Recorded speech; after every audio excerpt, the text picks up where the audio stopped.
திரு தேவதாஸ் அவர்களுக்கும் திருமதி ஜோதி தேவதாஸ் அவர்களுக்கும் என்னை இங்கு கண்டிப்பாக இந்த விழாவிலே கலந்து கொள்ள வேண்டும் என்று நேற்றைய தினம் அழைத்த திரு பேட்ரிக் அவர்களுக்கும் திருமதி சோஃபியா விமலா ராணி அவர்களுக்கும் என்னுடைய இயக்கத்தின் சார்பாக வந்திருக்கக்கூடிய மலர் வெங்கடேஷ் அவர்களுக்கும் இந்த பள்ளிக்கூடத்தின் பிரின்சிபல் திரு மனோவா பிரேம்குமார் அவர்களுக்கும் இங்கு வந்திருக்கக்கூடிய பள்ளி மாணவர்கள் மாணவிகள் குட்டீஸ் அனைவருக்கும் மற்றும் இங்கு பணிபுரிகின்ற ஆசிரியர்கள் அனைவருக்கும் முதலாவது காமராஜர் பெருந்தலைவர் காமராஜர் பிறந்தநாள் தின வாழ்த்துக்களை தெரிவித்துக் கொள்கிறேன். இன்றைய தினத்தை நீங்கள் இந்த கல்வி வளர்ச்சி தினம் என்று கொண்டாடுவது மிக ஒரு அற்புதமான ஒரு நிகழ்வு. காரணம்,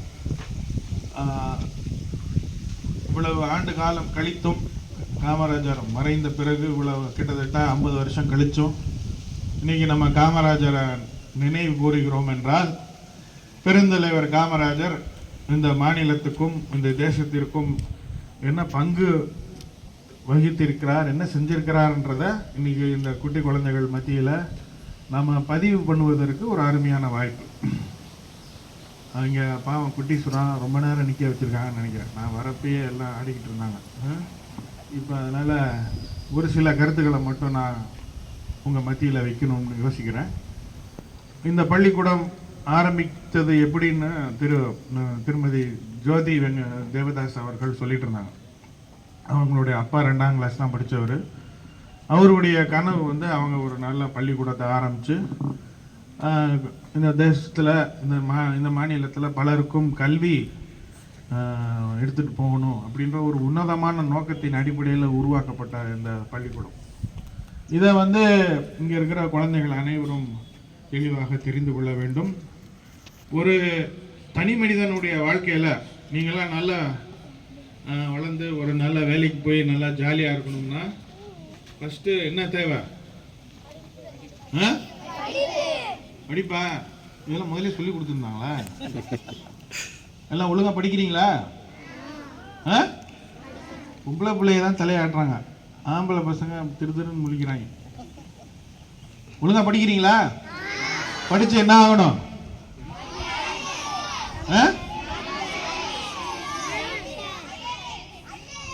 ஐஏஎஸ், அப்புறம்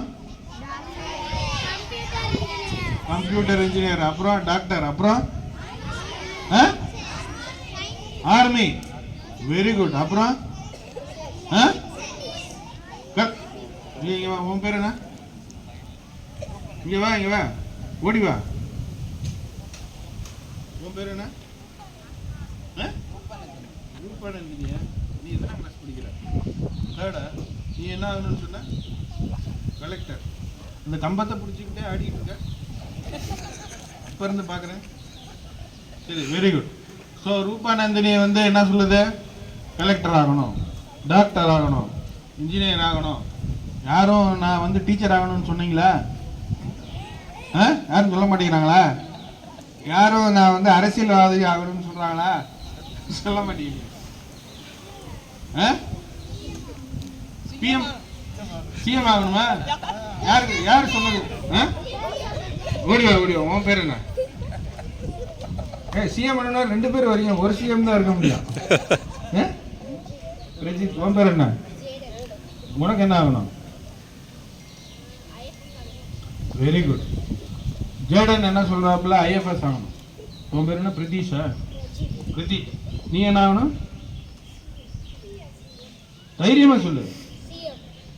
எனக்கு பரவாயில்ல, சிஎம் ஓகே அப்படின்ற மாதிரி சொல்கிறேன். Very good. ஸோ பார்த்தீங்கன்னா இந்த பள்ளிக்கூட மாணவர்களுக்கு 3ஆம் கிளாஸு 4ஆம் கிளாஸ் படிக்கிறப்ப என்ன ஆகணும் அப்படின்ற ஒரு நல்ல ஒரு அம்பிஷன், ஒரு நல்ல ஆஸ்பிரேஷன் உருவாயிருக்கு. இதுக்கு காரணம் இந்த குழந்தைகளுக்கு கிடைச்ச வாய்ப்பு.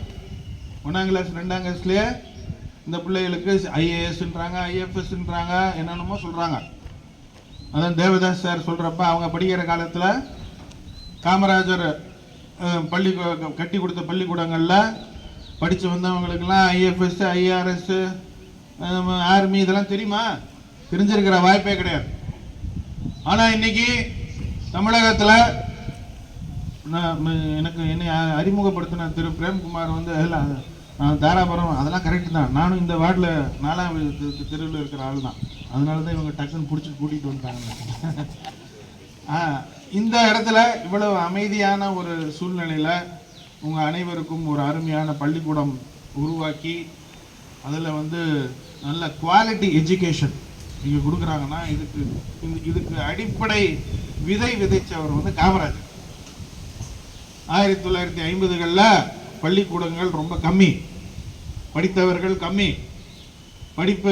பள்ளிக்கூடங்களுக்கு அனுப்பக்கூடிய ஒரு சரியான சூழ்நிலையில் தமிழகத்தில் பெரும்பான்மையான குடும்பங்கள் இருந்துச்சு.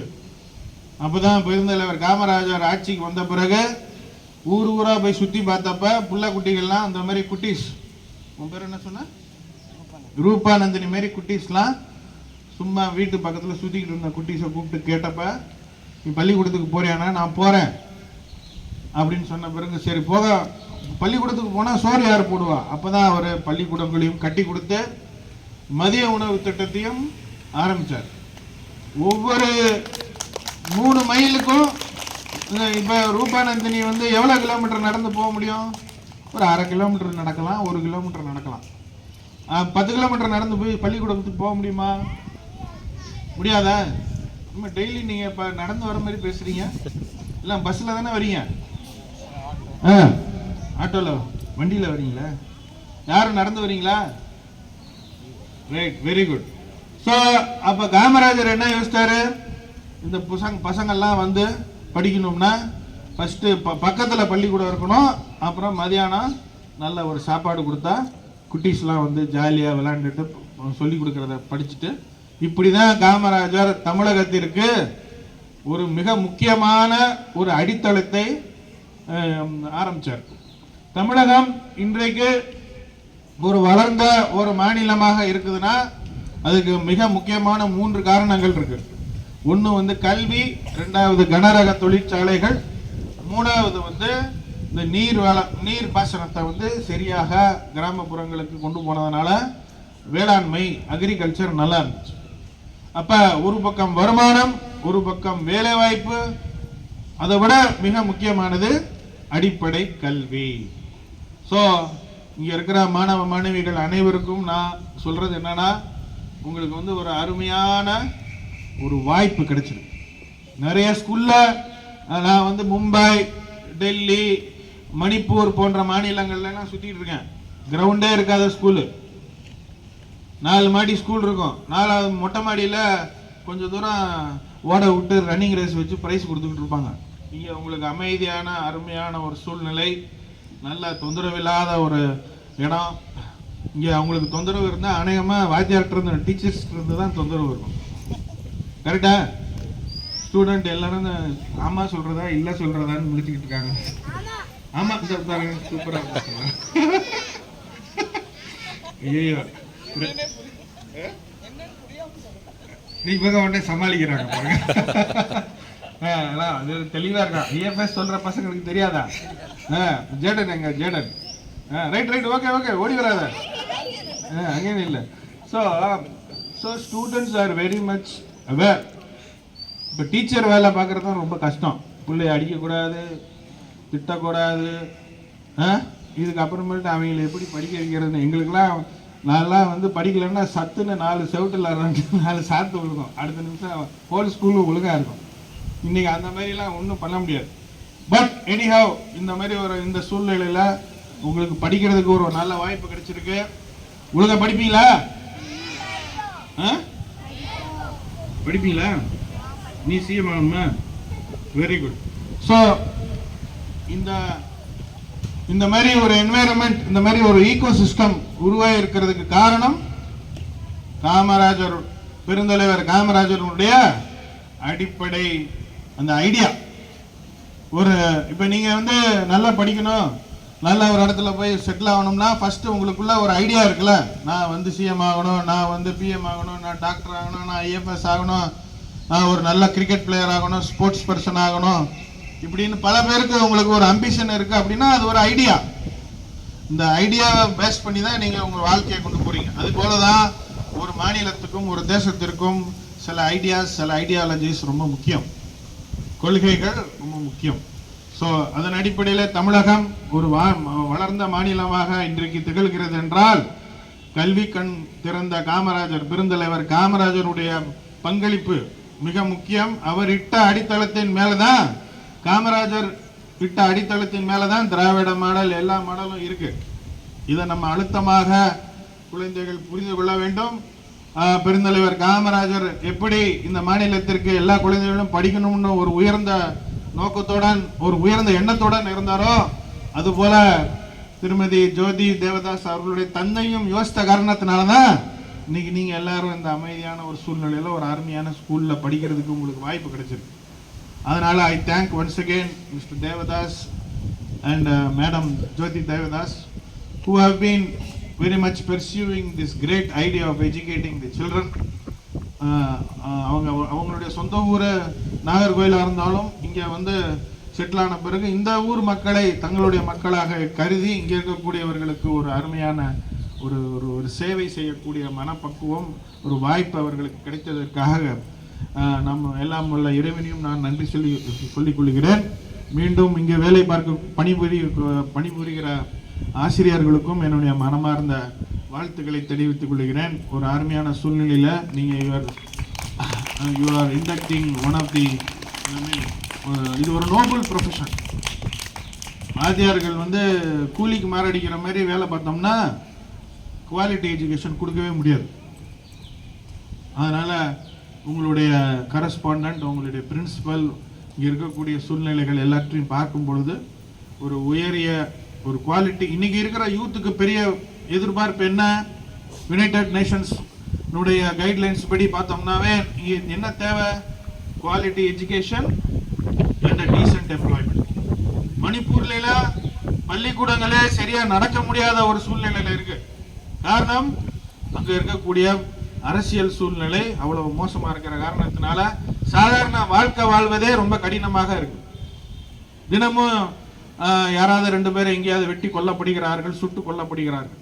ஆனா இன்னைக்கு தமிழகத்துல ஒரு அமைதியான சூழ்நிலையில நம்ம எதிர்காலத்தை நோக்கி சிந்திப்பதற்கு ஒரு அருமையான வாய்ப்பு கிட்டி இருக்கிறது என்றால் இங்க இருக்கக்கூடிய ஒவ்வொரு குழந்தையினுடைய எதிர்காலத்தையும் நாம் சரியான வழியிலே வழி நடத்துவதற்கு நமக்கு ஒரு அருமையான வாய்ப்பு கிடைச்சிருக்கு. அதை இந்த கனவுகளை நினைவாக்குவதற்கு திரு தேவதாஸ் மற்றும் ஜோதி தேவதாஸ் போன்ற உன்னதமான நோக்கம் கொண்டவர்கள் இங்கு இருக்கிறார்கள். அவர்களுடன் சேர்ந்து நம்ம வார்டு கவுன்சிலர் வந்து திரு விமலா ராணி அவர்களும் தினமும் இங்கே வந்து என்ன நடக்குது, ஏது நடக்குது, வர வழியில் ரோடு சரியா இருக்கா என்ன அப்படின்ற விஷயங்களெல்லாம் பார்த்து ஒரு குடும்பமாக இந்த இடத்துல செயல்படும் பொழுது எனக்கு மிக்க மகிழ்ச்சி. திரு பேட்ரிக் அவர்களுக்கு மீண்டும் என்னுடைய மனமார்ந்த நன்றியை தெரிவித்துக் கொள்கிறேன். ரொம்ப அன்எக்ஸ்பெக்டடாக நீங்கள் கூப்பிட்டீங்க.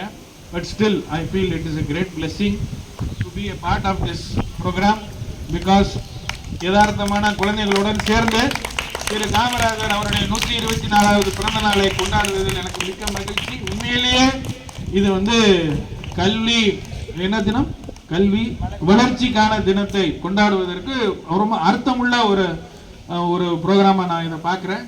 I would love to come here once again whenever I am invited and I would like to be part of this student community also because நான் குட்டி குழந்தையா இருக்க சின்ன பசங்களா இருக்கப்ப இருந்த நினைவுகளை உங்களை குழந்தைகள் எல்லாம் பார்க்குறப்ப ரொம்ப மகிழ்ச்சி. and I see that your students are all very bright students. எல்லாம் ரொம்ப ஸ்மார்ட்டாக இருக்காங்க.